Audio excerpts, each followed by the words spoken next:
there's a very underhanded game being played with protesters, and it's happening right now in Toronto, the 2010 G20 meetings. And what happens is that apparent or supposed anarchists start smashing windows and whatnot, as if they represent most or many of the protesters, which they don't. And of course, these are often dressed up in black with black hoods and whatnot, and they really stand out and they don't look like they're part of the protest, because they're not. It should not be forgotten that in 2007 at the Montebello summit, 3 police officers had dressed up as provocateurs to create a problem between the police and the protesters, to give them a reason, an excuse to turn on the protesters. The police force admitted to this, and this was reported by the CBC, which is the largest and most trustworthy, I believe, mainstream source in Canada. And I'll have a link to this in the video information so you can read this for yourself.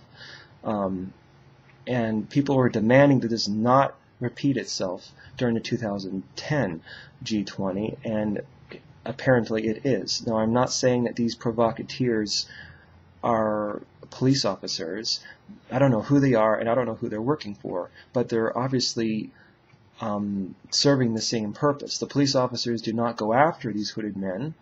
They do not pursue them. Instead, they turn on the crowd, and they arrest people and charge them with disturbing the peace. Now, let me ask you, during a huge political event with protesting going on, how do you disturb the peace, really?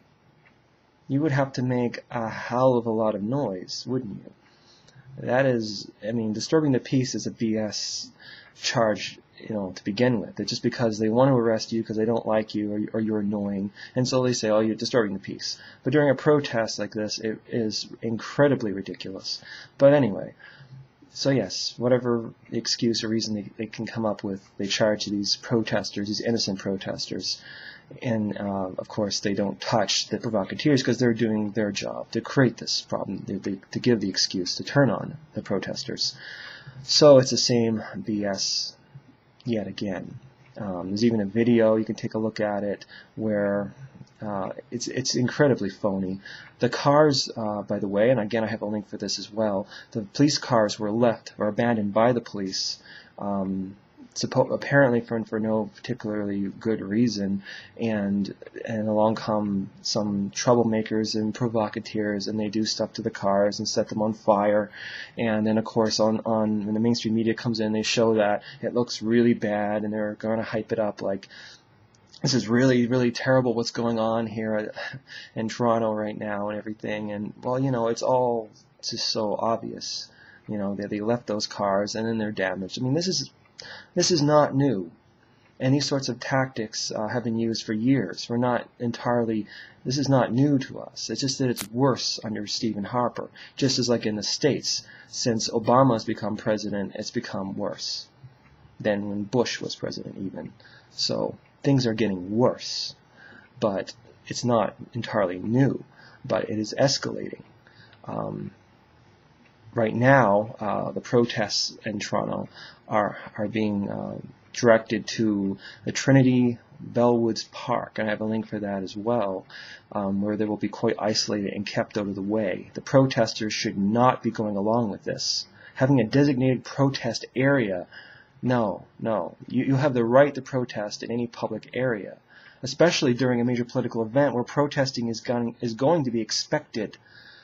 So this is a right that we should be fighting for, and people should not go and allow themselves to be maneuvered like this.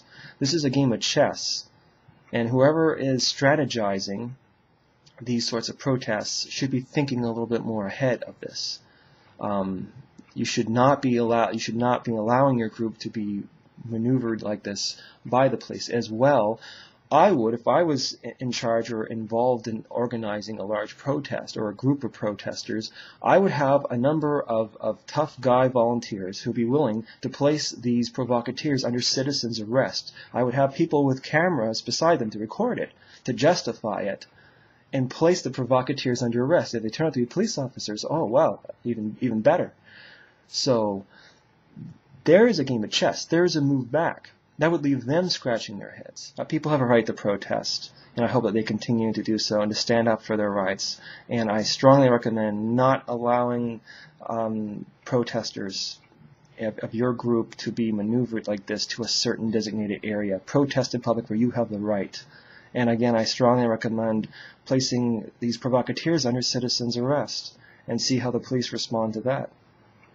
Good luck and peace.